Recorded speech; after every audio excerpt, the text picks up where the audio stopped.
Ustadz Somad, saya manusia banyak dosa, tidak sholat Jumat. Kenapa nggak sholat Jumat? Man tarakal jumu'ata salasa marratin, siapa yang nggak sholat Jumat 3 kali berturut-turut tahawunan, bukan karena sakit, bukan karena darurat, tapi karena menyepelekan panggilan Allah, taba'allahu ala qalbi, Allah mengunci pintu hatinya. Kalau sudah hati terkunci, telinga tersumbat, mata tertutup, khatamallahu ala qulubihim wa ala sam'ihim wa ala absarihim ghishawah. 3 kali sholat Jumat kau tinggalkan, Allah mengunci pintu hatimu. Siapapun yang ceramah tak akan masuk ke telingamu. Na'udzubillah. Saya ingin bertobat dan sudah menjalankan taubat, maka sholat Jumatlah engkau.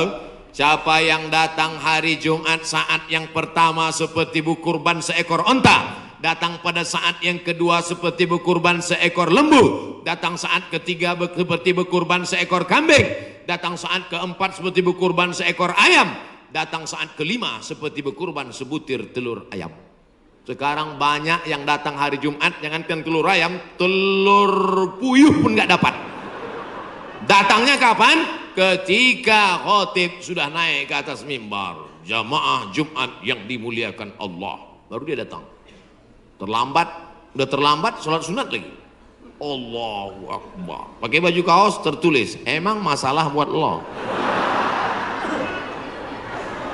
Orang kalau taubat itu malu sama dosa-dosa masa lalu, bukan bangga. Ini banyak juga orang udah taubat. Ustaz Somad, saya ini baru hijrah. Dulu semua saya minum, semua narkotika saya pakai. Ente taubat apa sombong? Orang taubat mengenang dosa itu melelehkan air mata, nangis. Ada juga bukan bangga. Ada juga sebagian jamaah sudah taubat nangis. Ustaz, saya, kamu menyesal minjam uang. La ilallah.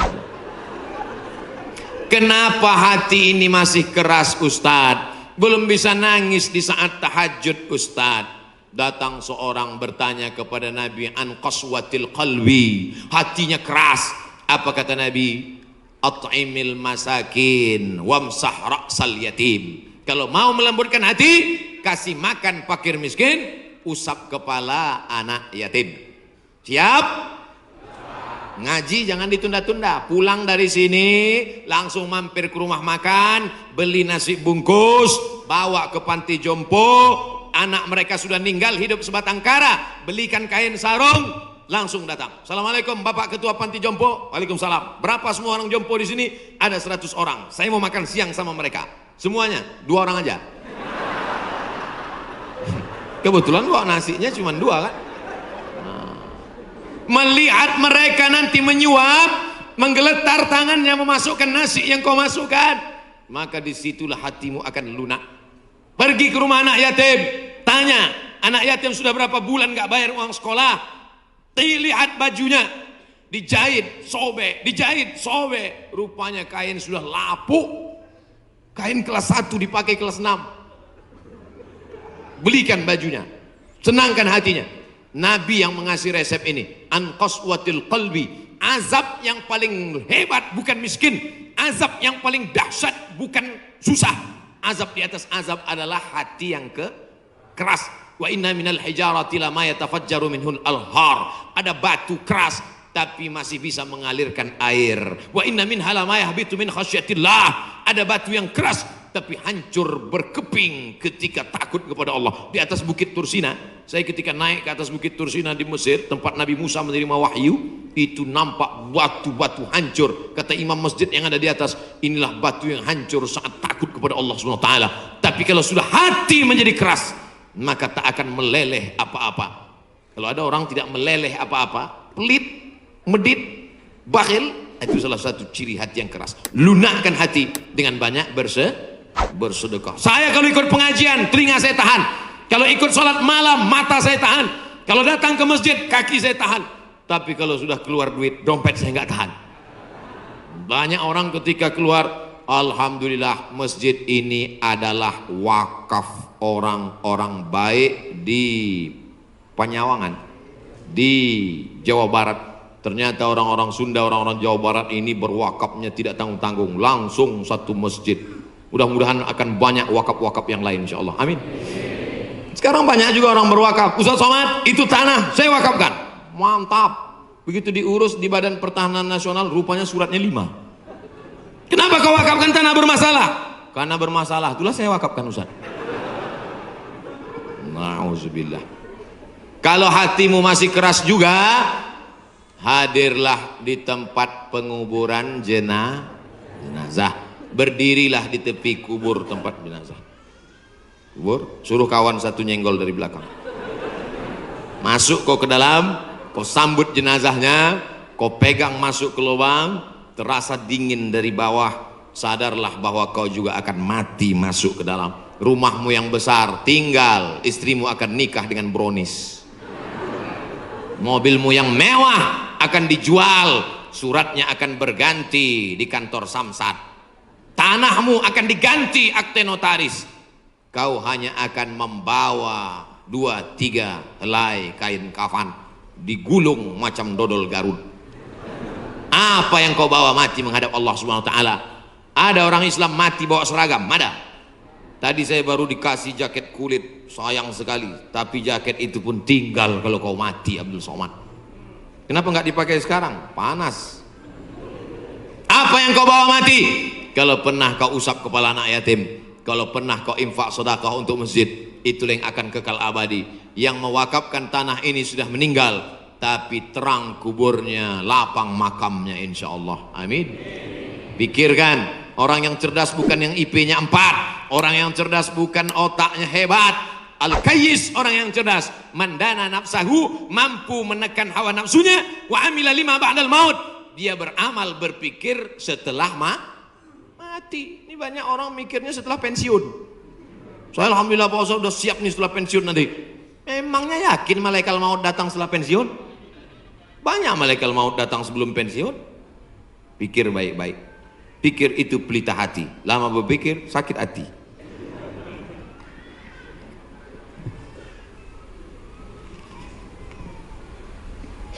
Bagaimana kita bisa membedakan musibah, cobaan, bencana, atau azab? Seperti ujian dosen.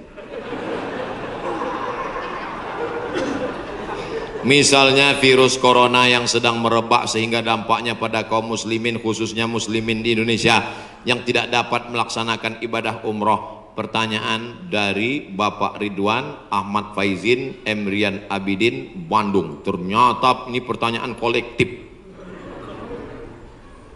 Misalnya saya demam. Dari mana saya bisa membedakan demam saya itu menghapus dosa, atau demam laknat, atau demam ujian iman, atau demam itu dari mana saya bisa tahu? Oh, kalau demamnya cuman 36 derajat Celcius itu menghapus dosa. Kalau 40 derajat itu laknat. Kalau 100 derajat kebakaran.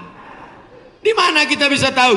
Tidak ada yang bisa membedakannya kecuali introspeksi diri. Satu, la yusibul mu'min min nasabin wala wasabin wala saqamin wala syaukin yastakuha. Kalau ada orang yang kena susah hati, gundah gulana, sakit, duri menusuk tapak kaki, keluar dari rumah lupa pakai sendal, melangkah, duri menusuk tapak kaki, illa kafarallahu anhu biha sayyi'atuh, maka dengan itu sebenarnya Allah ingin membersihkannya dari dosa. Makanya kita selalu husnuzan. Ana, dalam hadis kursi apa kata Allah?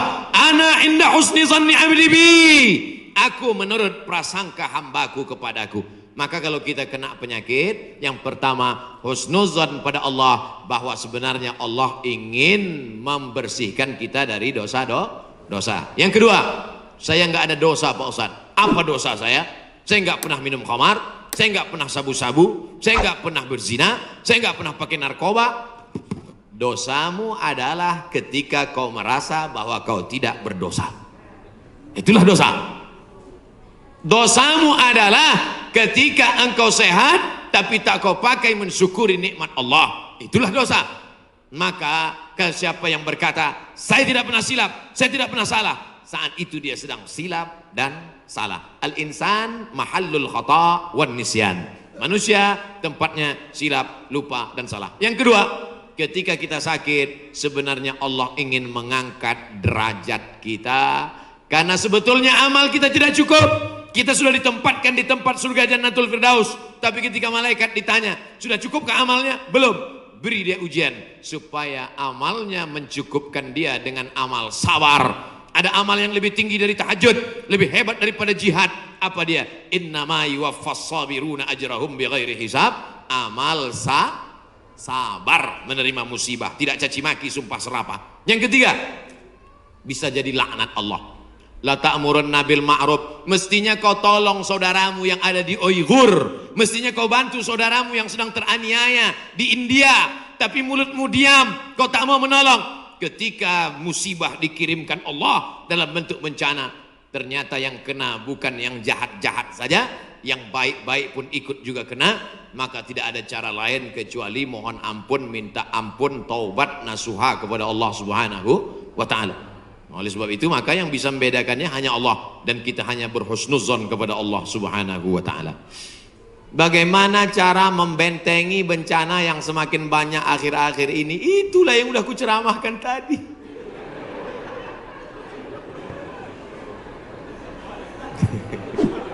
Itulah yang udah kita bicarakan selama 1 jam 15 menit tadi, brother.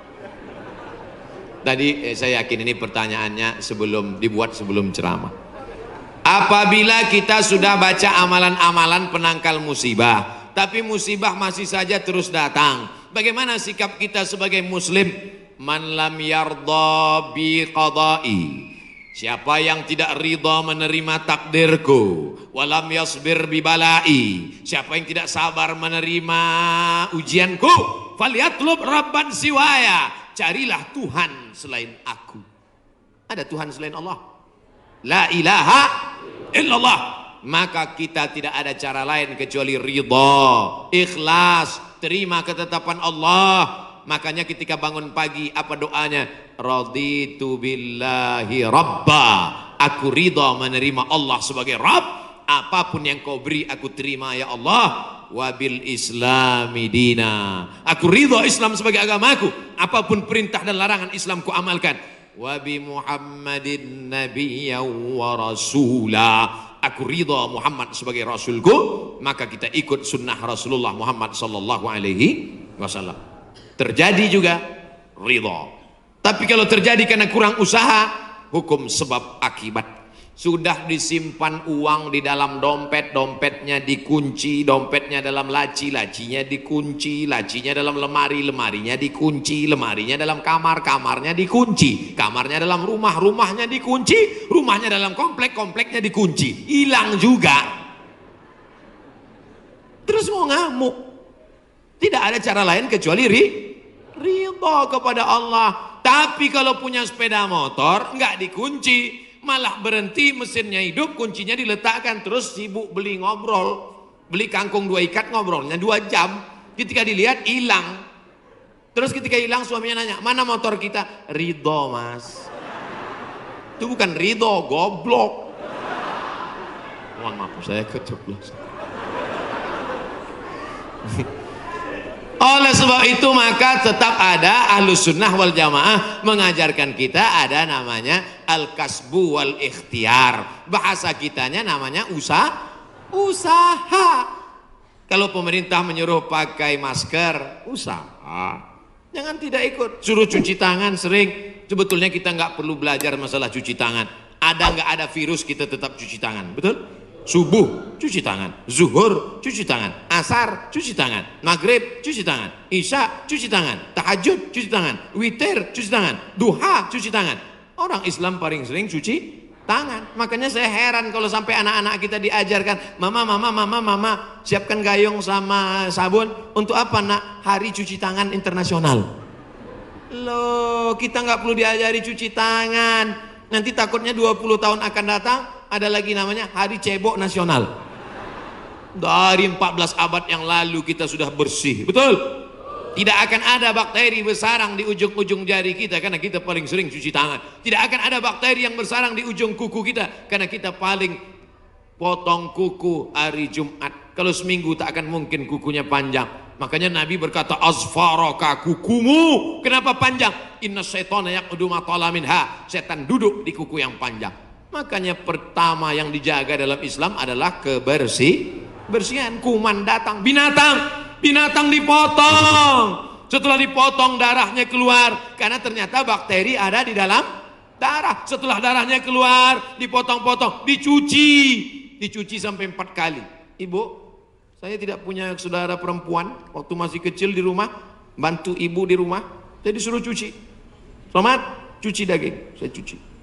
Kalau ayam 2 kali, kalau kambing 4 kali. Kenapa gitu, Mak? Ayam kakinya 2, kambing kakinya 4. Saya nggak tahu anak kecil. Sekarang saya baru tahu. Ternyata ayam dagingnya putih, darahnya nggak banyak. 2 kali sudah bersih. Tapi kambing sekali masih merah, 2 kali masih merah, 3 kali agak pucat, 4 kali bersih. Setelah itu baru dimasukkan, dibuang airnya, disolawatkan, baru dimasak. Mereka tidak, kambing tidak dipotong, kambing matinya di stunning. Ada pistol, tapi pelurunya nggak keluar, ditahan. Itu skalanya 8, ditembakkan ke kening sapi, tembak ke kening sapi, sapinya mati, darahnya nggak keluar. Kalau sampai 8 mati, tapi kalau 7 bodoh aja. Itu sapi-sapi dari Australia yang datang ke tempat kita yang liar seperti banteng, itu ditembak otaknya skala stunning 7. Bodoh. Ibu kalau ada bapak yang liar, tembak skala itu. Mas, mama mau pergi arisan, pel lantai, mandikan anak dan papa. Nah itu udah kena stunning. Jangan diamal. Tidak dipotong, hanya stunning 8 skala, akhirnya sapi tumbang, darahnya masih dalam daging, bercampur dengan darah bakteri penyakit, dipotong-potong, diletakkan di atas api yang tidak terlalu matang, bolak-balik, nggak dicuci, darah nggak keluar, masuk ke dalam roti, dicampur, dimakan, barbecue. Habis dimakan kena penyakit Medco, sapi, med gila, Medco sapi gila. Sapi aja yang halal bisa menjadi penyakit, apalagi yang dimakan kelelawar, Batman. Maka kita disuruh kulu, makanlah. Tapi yang dimakan itu apa? Min thayyibat. Thayyib artinya baik, baik. Dulu thayyib baik-baik, sekarang thayyib nggak pulang-pulang. Mohon maaf Pak Thayyib nyantur sini. Masya Allah, tabarakallah.